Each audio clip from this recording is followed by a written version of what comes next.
Bismillahirrahmanirrahim. Assalamualaikum warahmatullahi wabarakatuh. Alhamdulillah. Alhamdulillah Rabbil Alamin. Wabihi nasta'in ala umuri dunya waddin. Wassalatu wassalamu ala ashrafil anbiya wal mursalin. Wa ala alihi wa sahbihi ajma'in. Amma ba'd. Alhamdulillah, segala puji hanya milik Allah Subhanahu wa taala, Rabb semesta alam. Salawat dan salam semoga senantiasa tercurahkan untuk nabi kita tercinta, Nabi Muhammad sallallahu alaihi wasallam, keluarganya, para sahabat dan seluruh umat beliau yang istiqamah hingga akhir zaman. Ayolah ikhwah, para pendengar yang dimuliakan Allah. Di zaman yang serba dinamis ini, kita menyaksikan perubahan besar di dalam peran perempuan.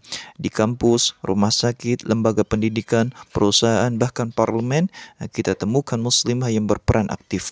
Maka tak heran muncul satu pertanyaan besar. Bagaimana hukum wanita bekerja di luar rumah dalam Islam? Apakah itu diperbolehkan? Apa saja syarat-syaratnya? Dan bagaimana kita menjaga keseimbangan antara peran domestik dan juga publik? Marilah kita bedah secara ilmiah dan bijaksana, berpijak pada dalil syar'i, pandangan ulama dan realitas zaman. Yang pertama, prinsip dasar Islam terhadap perempuan. Pertama, kita harus menegaskan bahwa Islam memuliakan perempuan. Perempuan bukanlah makhluk kelas 2. Mereka memiliki hak, kehormatan dan potensi yang diakui Islam.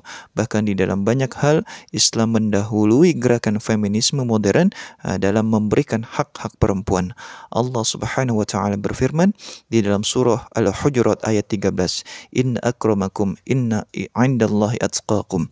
Sesungguhnya yang paling mulia di antara kalian di sisi Allah adalah yang paling bertakwa. Tidak disebut laki-laki ataupun perempuan, tapi yang disebut adalah takwa.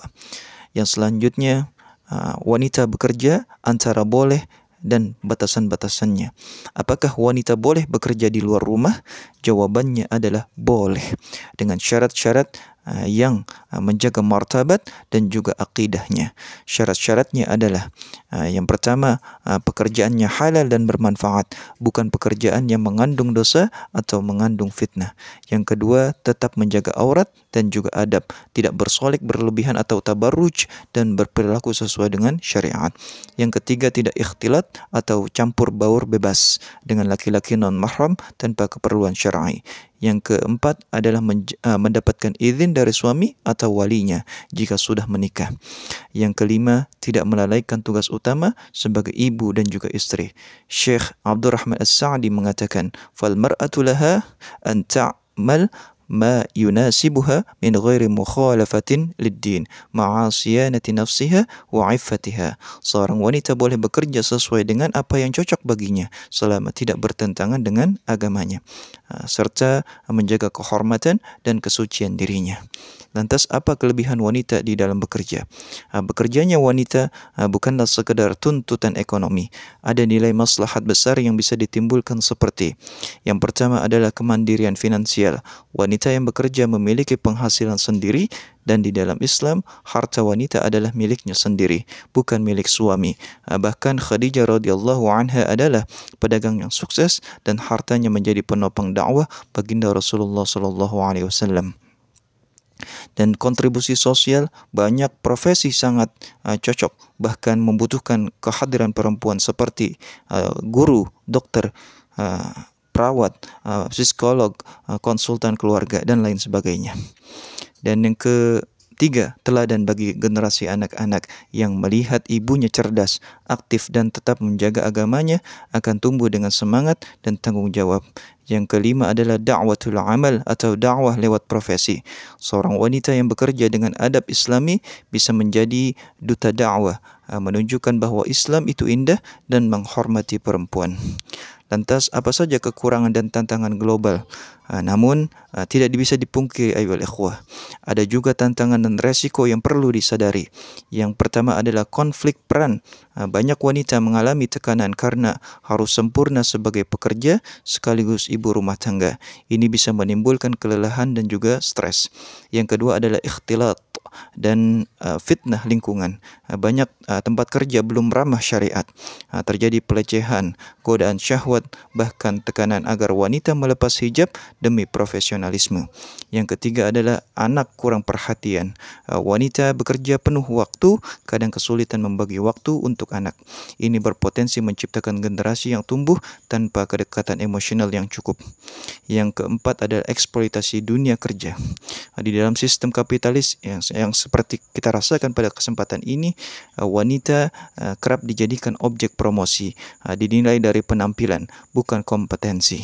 Inilah ironi yang sering kita hadapi. Lantas, marilah kita lihat sejarah Sayyidatuna Khadijah radhiyallahu anha, istri Nabi Muhammad sallallahu alaihi wasallam, adalah pebisnis yang sukses, tapi dia tetap menjadi istri yang setia, pendukung dakwah dan ibu yang teladan. Rufaidah al-Islamiyah, perawat pertama di dalam sejarah Islam yang mengobati para mujahid. Bahkan Nabi membolehkannya membuka tenda medis di dekat masjid. Dan juga Aisyah radhiyallahu anha, istri Nabi, adalah ahli fikih, guru bagi para sahabat, bahkan menjadi rujukan utama di dalam ilmu hadis. Ini menunjukkan bahwa Islam tidak mengekang perempuan, tetapi mengarahkannya agar tetap mulia dan juga terjaga. Ayolah ikhwah, hari ini kita hidup di era global. Di banyak negara, wanita muslimah telah menjadi dokter, dosen, ilmuwan, dan bahkan duta besar. Namun mereka tetap menjaga hijab, kehormatan dan nilai Islam. Tugas kita sebagai umat adalah menciptakan lingkungan kerja yang islami. Yang pertama, menyediakan fasilitas daycare agar ibu tetap bisa fokus dan anak tidak terlantar. Yang kedua, memberikan fleksibilitas kerja bagi ibu dan yang sedang menyusui. Yang ketiga, memastikan tidak ada pelecehan atau tekanan agar wanita melepaskan syariat. Syekh Yusuf Al-Qardawi pernah berkata, "La yumkin an nafrid 'ala al-mar'ati al-baqa' fil bait wa nuharrimuha min al-'amal wa hiya tamliku al-'ilma wal qudrata wat taqah ma lam yuaddi ila tarki wajibin asasiyyin 'alaiha." Kita tidak bisa memaksa wanita hanya tinggal di rumah dan melarangnya bekerja, sementara ia punya ilmu, kemampuan dan energi, selama tidak mengabaikan kewajiban utamanya. Saudaraku, ayyuhal ikhwah, Islam bukan menutup ruang gerak perempuan. Islam justru menghormati kehormatan perempuan. Islam tidak anti kerja, tapi pro keseimbangan dan juga kehormatan. Maka kepada para muslimah, bekerjalah bila itu memang mendatangkan maslahat. Tetaplah beriman, jagalah hijab dan juga adab, serta jangan lupakan peran utama sebagai madrasah pertama bagi generasi. Dan kepada para pria, dukunglah istrimu, jangan remehkan potensi mereka, tapi juga bantu mereka agar tidak terbebani sendirian.